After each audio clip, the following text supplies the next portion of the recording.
My job is to size you up pretty quickly and find out what you know about your illness, what it is I can do about it at that moment, and whether or not I have to have a quick conversation with you. Because if I would guess, the vast majority of you don't have advanced directives. Now, this may be a very enlightened crowd, and you've already thought about these things, but raise your hand if you have an advanced directive. Unbelievable. This is an unbelievable number because it ranges in the literature anywhere from 2 to 30%. And I think 30% is really pushing it. So 9.9 out of 10 individuals, 99 out of 100 that I might see are going to need me to walk them through the process. And there is a great amount of fear. What is it that you can do? What is it that you can't do? Maybe we should go to the ICU. Maybe I should be intubated for 10 days. This requires a physician who has a good understanding of what's wrong with you.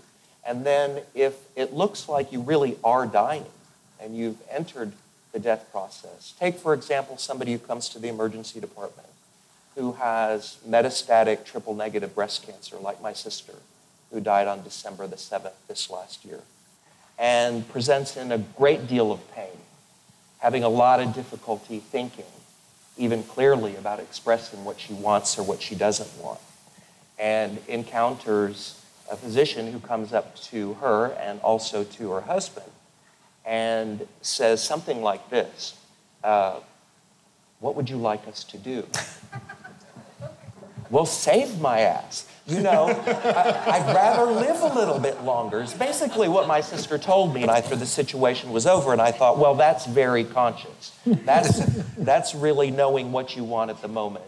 But I think I would have preferred to have had the physician say something like, I understand that you've got a very serious illness and you're challenged with it. What do you know about it? What do you understand?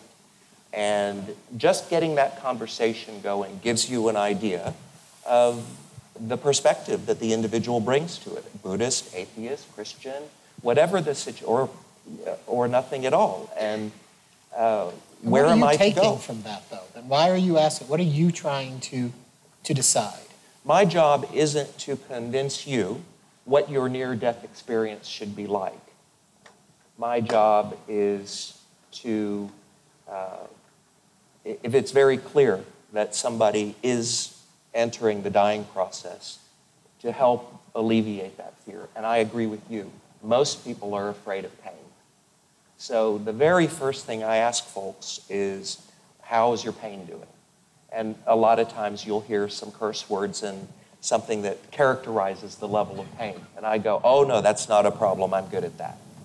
So having somebody understand that they can actually live through the dying process, maybe not without pain, but with something that's very manageable, completely changes the experience for the individual. And if you understand particularly how awake or dead to the moment the individual wants to be, that's fine, that's up to you. You can have quite a level of awareness during the dying process. I might even experience more pain if you are more conscious at that time. How you experience it is individual.